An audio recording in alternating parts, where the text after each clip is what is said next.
Afinal de contas, vamos resolver um mistério para você. Você deve alugar ou comprar um imóvel neste momento da sua vida. Fique ligado em mais um vídeo aqui do nosso canal. Olá, seja bem-vindo a mais um vídeo aqui do nosso canal. Eu sou o Gilson aqui da Fechei no Azul, seu mentor financeiro.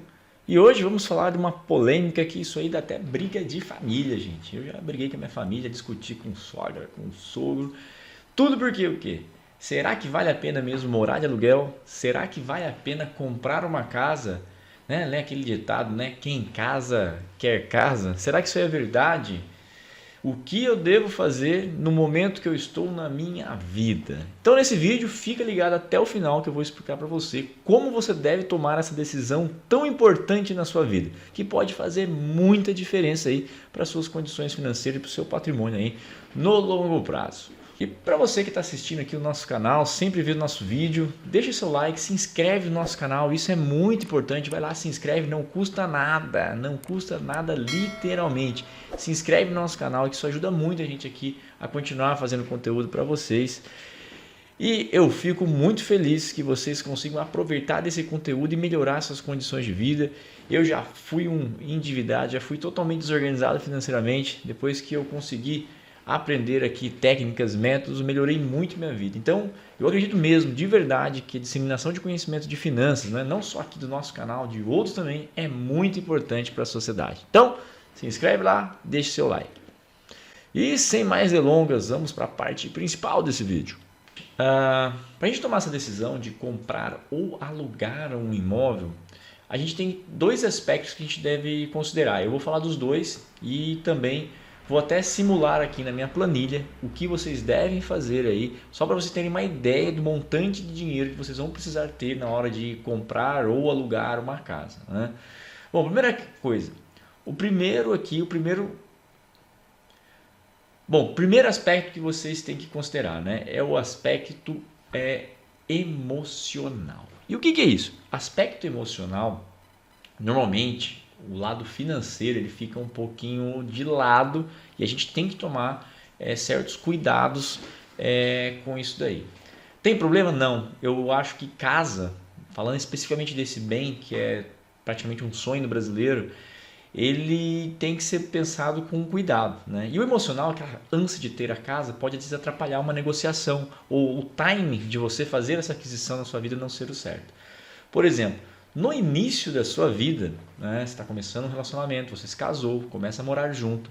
O que você precisa não é de uma casa, é de um lar. Por que eu estou falando isso? Quando você entra em um financiamento, você meio que congela o seu orçamento, você ingesta o orçamento. Quando você é muito novo, está começando um casamento, normalmente você tem uma certa vulnerabilidade a mudanças de emprego, às vezes quer morar em outro lugar, sua esposa ou seu marido também tem desejo de ir para outro lugar e às vezes quando você compra aquele imóvel, você tem aquela sensação que tem que ficar ali muito tempo. Então tem esse lado da coisa, mas o lado emocional, que eu digo assim, você tem o sonho de ter sua casa, não tem problema nenhum. Acho que você deve ter sua casa, se isso aí faz sentido para você, se você sente que isso aí é uma conquista, vai te fazer bem, vai te deixar feliz. Afinal, a gente aqui prega que você tem que ter sua vida rica. E se dentro da sua vida rica, da sua lista lá, dos seus sonhos, ter uma casa, a casa desse jeito, com aquela configuração, ou um apartamento, enfim, é importante que você tenha. Então, o lado emocional ele vai te trazer uma paz, né? Uma paz mental, que você conquistou aquilo, né? E você tem que sim levar em consideração, não seja também aqueles que acreditam, só aquele lado financeiro cru, vai fazer as contas, compensa mais o aluguel pro resto da vida, porque você pega e investe dinheiro, você pode viver de renda passiva e pagar o aluguel e nunca ter gastos como manutenção residencial, com certas coisas que vêm quando você tem um imóvel que você tem que despender. Não. E eu vou confessar uma coisa, financeiramente falando, hoje em dia, né, com essa taxa de juros, nós temos um ciclo de taxa de juros no Brasil que vem se cada vez mais intensificando e diminuindo os ciclos de alta de juros, né? Vou dar um exemplo para vocês, a taxa de financiamento imobiliário lá em 2015 ela estava muito alta, depois ela deu uma queda muito grande e já voltou a subir muito, por quê? Por causa da Selic, é o ciclo inflacionário do nosso país. Ele tem se tornado cada vez mais os intervalos de baixa taxa de juros menor. Então, a aquisição de um imóvel, financiamentos de longo prazo, geram custos financeiros muito altos para você, principalmente para o brasileiro que tende a financiar mais de 50% do imóvel, às vezes até 70%, 80% do imóvel. Então, se você for olhar friamente para números, né, e eu vou mostrar isso para vocês, não compensa você comprar uma casa, né, salve lá algumas exceções, se você adquirir leilão com um custo muito abaixo de mercado, que existe também experiência para você fazer isso. Então, resumindo, o lado emocional ele tem que ser levado em consideração, mas cuidado, não antecipe e já entre numa parcela muito alta que você não tem condição de pagar só para dizer que o imóvel é seu, ficar com o orçamento engessado. E por que eu falo isso? Eu tenho certeza que você gosta de fazer outras coisas na vida, você tem ali um sonho, almeja uma viagem, almeja a aquisição de alguma coisa, hábitos de compra, de consumo que você quer saciar. Afinal, a gente não vive só pagar conta, eu canso de falar isso aqui. A gente tem sim que ter os nossos desejos atendidos, a gente tem que ter o poder de comprar e gastar sem culpa. Então, cuidado com o lado emocional na hora da compra, ele é importante sim. Se você não levasse o lado emocional, você nunca compraria um imóvel, por exemplo, escutando o que eu acabei de falar. Mas não, se é o seu sonho, você deve planejar ele. Só cuidado com financiamentos ali que parecem muito atrativos, mas você entra ali numa cilada aí com relação ao seu orçamento, fica engessado o seu orçamento, você não consegue fazer mais nada da vida a não ser pagar a prestação da sua casa. Isso sim eu não concordo, porque eu tenho certeza que o êxtase de comprar a sua casa, ele tem ali o seu time, né? Os primeiros meses ali é aquele negócio, depois vai se tornar algo comum, você vai querer outra coisa da vida, eu tenho certeza. É igual quando você compra um carro, é aquela excitação, às vezes você faz até um monte de cagada financeira para comprar um carro, para o quê? Um mês de êxtase, depois já vira rotina o seu carro, ele é seu mesmo e daqui a pouco você está pensando, daqui a 12 meses já está pensando em outro. Né? É assim, nosso cérebro funciona assim. Bom, segundo aspecto aqui que eu gostaria de falar para vocês é o aspecto financeiro, né? Ele é um pouco mais técnico, obviamente, né? O que você vai ter que levar em consideração com relação ao aspecto financeiro? Primeiro, a taxa de juros que você vai financiar esse imóvel. Estamos no momento de taxa de juros atrativa? Hoje em dia, hoje estou falando aqui, né? Junho de 2025 não está muito atrativo porque estamos numa das maiores taxas dos últimos 10 anos no financiamento imobiliário e ainda assim a Caixa, né, que é o banco que mais financia imóveis no país, ele mudou um pouco as regras de financiamento. Hoje em dia, para você financiar um imóvel, você precisa dar 30% de contrapartida de entrada para você conseguir financiar seu imóvel, isso usando a tabela SAC. Usando a tabela Price é ainda maior a sua entrada, de 50%. Então, existem algumas regras para você usar o financiamento. Você pode usar o seu FGTS, que é muito interessante. Porém, você aí já a Caixa, que é o banco que mais financia, já mudou suas regras, o que dificulta muito o financiamento. Então, esse aspecto financeiro do momento com relação à taxa de juros, hoje em dia, eu fiz uma pesquisa aqui bem rápida, a média de financiamentos imobiliários está em torno de 11,59% ao ano, né? Considerando aí custo efetivo total do financiamento, o que é muita coisa e você vai pagar uma parcela muito alta aí para ter aí o seu imóvel, certo? Então o aspecto financeiro, o aspecto de juros é muito importante. Outro aspecto financeiro que você deve levar em consideração na hora de fazer aquisição de imóvel, que é a valorização do imóvel. O que é isso? É legal você analisar a região que você quer comprar sua casa, ver se ele tem o imóvel, você tem que encarar o imóvel como aquisição de um patrimônio que tem potencial valorização para você, né? Mesmo usando o seu lado emocional, eu adoro aquele bairro, pô, legal, mas avalie ali a casa, você vai fazer a casa, vai ter que reformar muito ela, você vai entrar e morar, será que se você vai conseguir um bom preço? Às vezes você pode negociar, né? As pessoas que estão com ansiedade de vender, você pode conseguir bons preços. Então, atente à negociação e à valorização do imóvel. Não compre um imóvel na alta dele, ou seja, está supervalorizado, a casa está muito visada, cheio de propósito. Não entre em leilão com o corretor falando, teve já um outro interessado que deu aquela proposta e você fica meio que vivendo um leilão. Então, não faça isso. Uma opção interessante para você e até fazer um planejamento melhor é comprar um terreno e construir, né? Segundo o mercado, você construindo a sua casa, você comprando o seu terreno, ou até mesmo financiando a obra mais construção, você consegue uma valorização de 30% aí nos primeiros 24 meses do seu imóvel, que é muito interessante. Dá mais trabalho? Pô, dá pra caramba. Mas eu tenho certeza aí que em termos financeiros vai ser uma aquisição melhor em termos de valorização. Também não cai naquela, você comprou a casa, você vai pagar as parcelinhas, está pagando algo que é seu, porque na verdade você está pagando algo para o banco ainda, está pagando com muitos juros, aliás, diga-se de passagem. E por isso não importa, importa só o seu desejo. Então, tente mesclar um pouco o seu emocional com o lado financeiro da coisa, para você não fazer uma aquisição que vire uma bola de neve, uma casa que às vezes tenha manutenção muito alta, tudo isso, certo? O custo-oportunidade. Isso aí é uma coisa legal de vocês prestarem atenção. Por exemplo, às vezes, hoje em dia tem muito leilão, que você tem que estudar muito, na verdade. Até tem consultorias para isso, né? Se você quiser um auxílio, você consegue hoje consultorias no mercado para ensinar você como adquirir uma casa no leilão. O que é isso? Você comprar o imóvel, como eu acabei de falar, abaixo do valor de mercado por N circunstâncias, né? Às vezes, né, o casal está separando lá, então a casa está... estão querendo se desfazer do bem logo, uma questão pessoal, então às vezes o poder de negociação é mais interessante nesses imóveis. E um fator decisivo para o custo-oportunidade é o que? O tempo. Não procure imóvel com pressa. Analise, espere 1 ano, 2 anos se for o caso, para você adquirir um imóvel. Pesquise bem a região que você quer. Tenha mais que uma opção de região na sua cidade ou para onde você pretende morar. Não fique preso somente àquele bairro que você sonha, porque às vezes você pode deixar e estar perdendo uma oportunidade muito melhor em outro lugar. Portanto, avalie 2, 3 opções de local para você conseguir aí fazer sua pesquisa e visitar imóveis. Visite bastante imóveis, converse com pessoas aí que entendem de construção, de obra, de infraestrutura.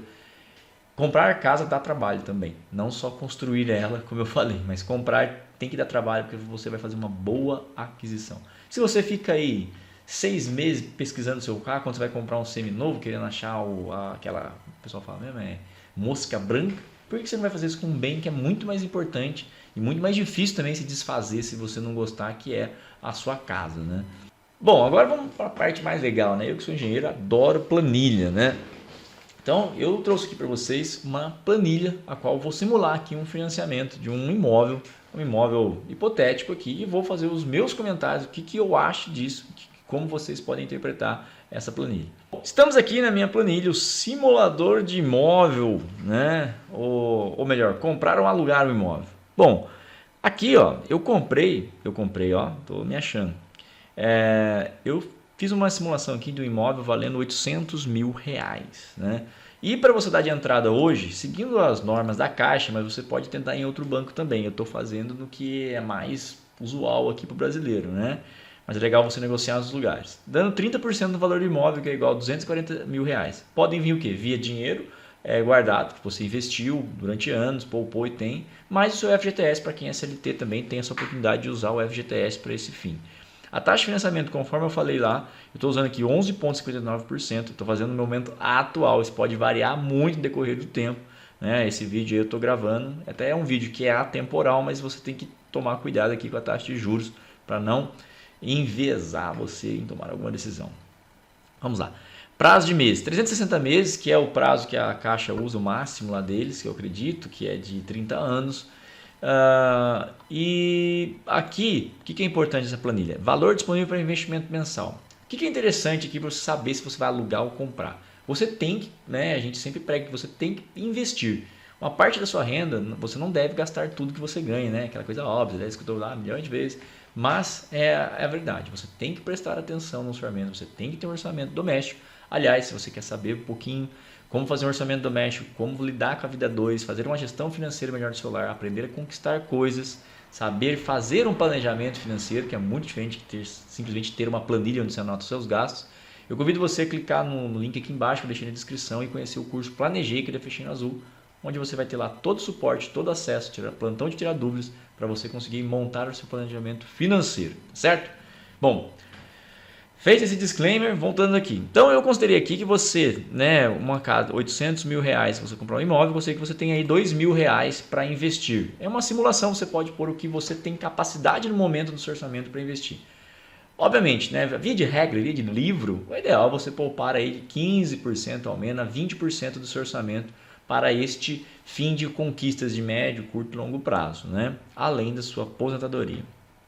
Bom, a taxa mensal aqui de investimento, eu pus uma taxa que a gente como planejador financeiro usa, que é 0,8% ao mês. É uma taxa básica, considerando aí 8% mais ou menos aí ao ano, né, 8 a 9%, que é uma média do brasileiro na renda fixa nos últimos 20 anos, né? Média do CDI, por exemplo.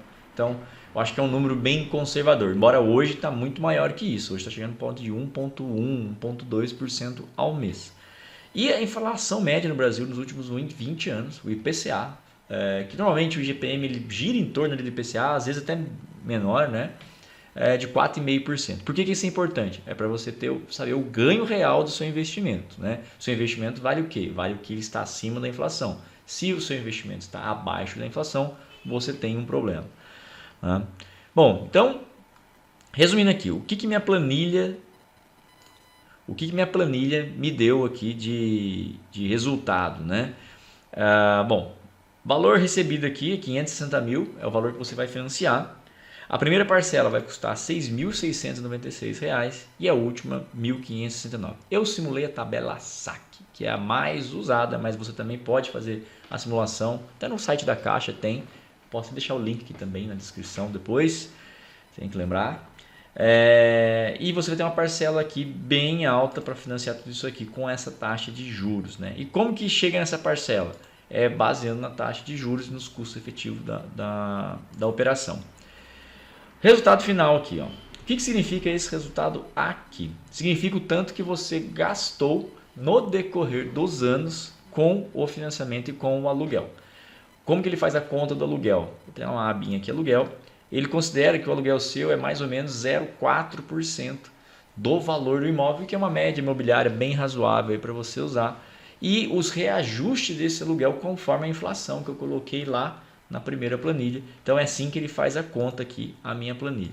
O total deu o quê? 3.700.000, você pagando o financiamento até o final. E depois mais e você gastou no aluguel, quer dizer, 1.761.000 durante esses anos. Você vê que você gastou muito menos alugando a casa do que comprando ela. Como eu disse, financeiramente, se você não usar friamente, isso daí não vai fazer sentido. Lembrando aqui também, financiado você pode ter, né, a gente espera que as pessoas façam uma renda extra suficiente para conseguir quitar a casa antes, pagar antecipado com desconto de juros. Existe uma forma de você quitar o imóvel mais rápido, né, antecipando os juros, usando o FGTS de 2 em 2 anos para bater as parcelas. Né? Então existe forma de você conseguir aí pagar menos que isso, mas assim, a via de regra você vai gastar mais num financiamento no longo prazo, certo? Bom, dito isso, simulação feita, esse investimento aqui também vai fazer diferença, viu gente? Se você não investe nada, se você põe zero, aí a conta, né, ela fica pior ainda, né? Então você tem que ter aqui, considerar que você investe alguma coisa para você fazer sentido você comprar uma casa. Porque qual que é o jogo aqui? Se você não compra uma casa, não tem desejo de comprar, a diferença entre a parcela, esses 6.000 aqui, por exemplo, e o seu aluguel de 3.200, você deveria sim estar investindo pelo menos parte disso para você conseguir gerar patrimônio, né, com investimento para você fazer alguma aquisição que você queira, neste caso aqui a casa. Então, esse que é o jogo que as pessoas falam. Importante aqui, o que eu coloquei aqui? Na hora que você faz o financiamento, a simulação, aquela empolgação, o próprio banco vai pedir para você lá, passa só o comprovante de renda. Então você vai pôr lá 20.000, certo? 20.000 vai ser o seu comprovante de renda. Só que isso é sua renda bruta. E a parcela que a Caixa libera para você fazer é de 30% no máximo da sua renda, só que bruta. Isso que você não sabe. Aí a hora que você faz o financiamento, você cai de cara, mas era 30%, aqui está representando muito mais que isso. Por quê? Teoricamente aqui, uma pessoa para ter essa parcela de R$ 6.696, ela, até a minha planilhinha fala aqui, precisa ter uma renda de R$ 26.800 familiar, aproximadamente, bruta. E aí que vai ser mais ou menos R$ 21.000, eu fiz a conta, descontando imposto de renda, INSS, as obrigações que você quando é CLT, por exemplo, né? Esse caso aqui é bem específico para CLT. E aí o que acontece? Isso daí vai representar mais do que sua renda. Aliás, você quando vai comprar uma casa tem que considerar o IPTU e o condomínio também. Então você soma tudo isso e vê o quanto representa aqui da sua renda, ó, renda comprometida, né? Nesse caso aqui 32%. Eu penso que se você faz um financiamento e compromete mais que 30% da sua renda, é um orçamento muito engessado, porque você vai gastar mais com o carro, com certeza, ou financiado, ou também aí os custos que você tem com o carro, transporte em geral, depois tem alimentação, depois tem mais filhos, se você tem filhos, mensalidade de escola. Então, o seu custo de vida ele vai ficando muito elevado perante a sua renda. E o que acontece? Você fica frustrado porque você só faz isso da vida, paga a conta. É o famoso paga a conta. Então, você tem que tomar muito cuidado na hora de fazer financiamento para você fazer essa continha básica, né? O quanto que a parcela vai representar da minha renda líquida. Se você, por isso que eu falo que não gosto de engessar o orçamento, entendeu? Porque você congela o orçamento e deixa fazer coisas que você gosta. E lembre-se que eu falei, casa é muito legal, é legal ter, mas no momento da compra, aquele ex passa meses, 1 ano, 2 anos, você não consegue fazer nada, só paga a prestação, a vida pode ficar um pouco frustrante aí, a vida 2 principalmente, né? Então, e também tem sempre o risco, né? Você fez um financiamento muito longo, uma renda muito alta, se você não tem uma segurança financeira muito grande, você está correndo risco aí, sim, de ter problemas, se você perde o emprego, acontece alguma coisa. Por isso que é importante também ter uma reserva de emergência. Mas, bom, era isso que eu queria falar nesse vídeo, passar uma noção para vocês do que significa aí, como que se você simula um orçamento aí, o que você tem que levar em consideração na hora de comprar ou alugar uma casa. Eu espero que isso tenha ficado muito claro para vocês. Esse vídeo ficou até um pouquinho mais longo, falei mais do que eu gostaria de falar aqui, mas é importante explicar para vocês que circula em volta dessa decisão tão importante que eu queria passar para vocês. Dúvidas, comentários, eu teria o prazer de responder. Eu fico por aqui e até a próxima.